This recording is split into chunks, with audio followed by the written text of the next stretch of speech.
very warm welcome to Bharata First. I'm Frank Rausen Pereira. This is FRP Explains. Since you're here, please like the video, subscribe, hit the bell icon and then all notifications so that you don't miss an update from Bharata First.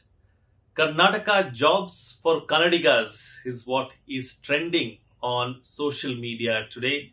Another trend which talks about regionalism. Is it really good for Bharata?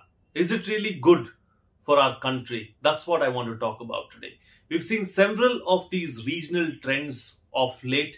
We've seen several controversies being stoked because of what's happened on the digital platforms about Kannada being the ugliest language in the world, which was ridiculous, absurd, and really action should be taken against the website that actually carried out that survey. And Google also should be told that such kind of things cannot be entertained on its platform. There were many other issues as well. The Tamilians too have gone on a different track and trajectory ever since Family Man 2 has been released. They've been talking about how LTT or Prabhakaran is a Tamil hero, LTT the great, and so on and so forth. It's really sad to see such kind of trends on social media and so many youngsters really being embroiled and being part of all these trends and activities.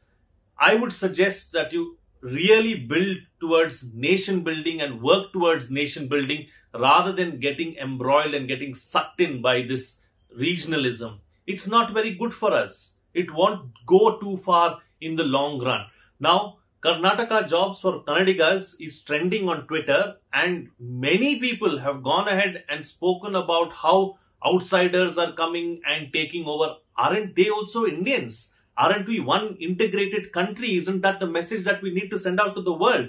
This weakness is what the outsiders are taking advantage of. Outsiders, I mean non-Indians, not from a state perspective. You know, you look at Israel. Political turmoil has been part of their system right from when their political system started. There hasn't been a single party that has ever won majority in Israel and held their Senate. But you look at India. You know, there is so much of problem. There is so many parties, regionalism, and we just don't stand together as one, even when it comes to matters of national security and national interest.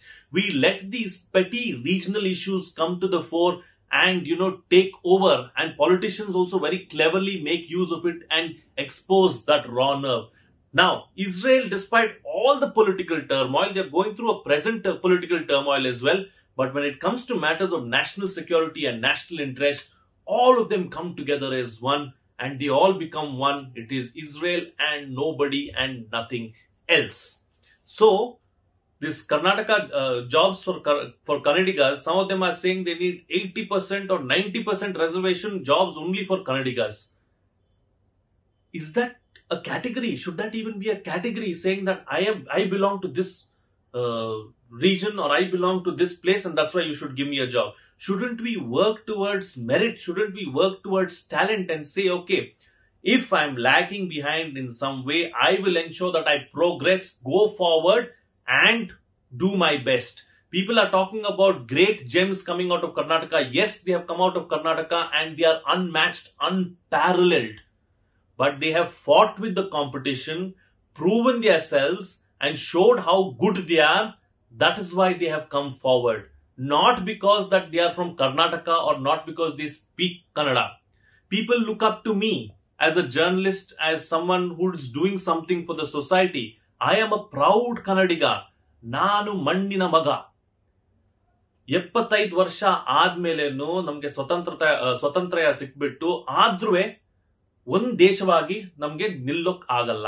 ಯಾಕೆ? This is something that we need to ponder about. Despite being independent for almost 75 years, we cannot stand together as one. Why? Why do we let these issues come in the way? We should not. Imagine if every state decided, okay, we will give jobs only to people from our state. Where will everybody go? Nobody will get a job then. Because there will be some states who will take advantage of this and say, no, it's open. We'll go ahead and do it that way. Look at what happened in Haryana.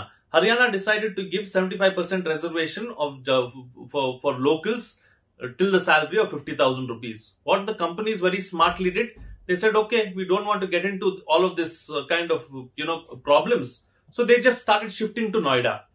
So that way, it's a big loss for the state. It's a loss for the people there also. And who will suffer?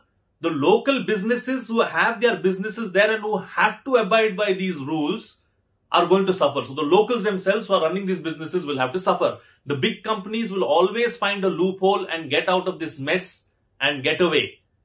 It is the locals who will eventually suffer. Now, the same may happen, okay, fine, if the Karnataka government decides to go ahead, give in to pressure and pass a law like this, the companies will just move out of Bengaluru. They'll go to Hyderabad, they'll go to Chennai, or they will go anywhere else. Then what happens to the jobs? If there are no jobs only, which Kannadiga will get a job? These are some things that we need to ponder about. Anyways, work from home has become a new norm now. So they will say work from home, each person will work from their own respective houses, and the jobs will go only to those who really need them and those who have the talent. Then language, caste, creed, nothing will come into the being. So this reservation that is being asked for, it's not just for government sector, it's being asked for private sector. What we should further push for really is, I definitely agree that if somebody goes to another state, goes to some other state and starts working there, assimilation needs to take place. The person needs to learn the language. The children who grow up there need to go through the system and learn the local language. That I completely agree with. If you are living in Tamil Nadu for more than 2 years, you better know Tamil. If you are living in Karnataka, going there to work, study or do whatever it is that you have to do and staying there for some time, ensure that you learn the language, ensure that you speak the language and become one with the surrounding. When in Rome, live like the Romans do. So the same thing goes with the other states as well. If we can do this, I think we will progress. We shouldn't look at regionalism. We should look at greater integrity in terms of where we are as a nation and work towards nation building and not allow these small issues to come in the way.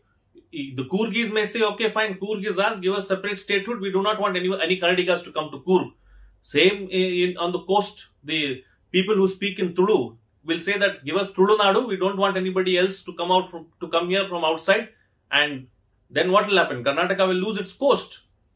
So each person will only get emboldened further if you keep making such demands. So I urge you, dayavittu inta demand antu madbedi, please, because it is not going to go anywhere and it is only going to break us into smaller fractions, break us into smaller pieces, and others will take advantage of us. That's it on this edition of FRP Explains. If you like the content, please like the video, subscribe, hit the bell icon and then all notifications. For those of you who would like to come forward and make a contribution, you may do so by using our UPI IDs. A small contribution that you make will go a long way in us bringing you this content. Also, do let me know what you think about this issue by leaving your feedback and suggestions and also what you like to say about this in the comment section below. I'll make sure that I go through it. That's it from me. See you again next time.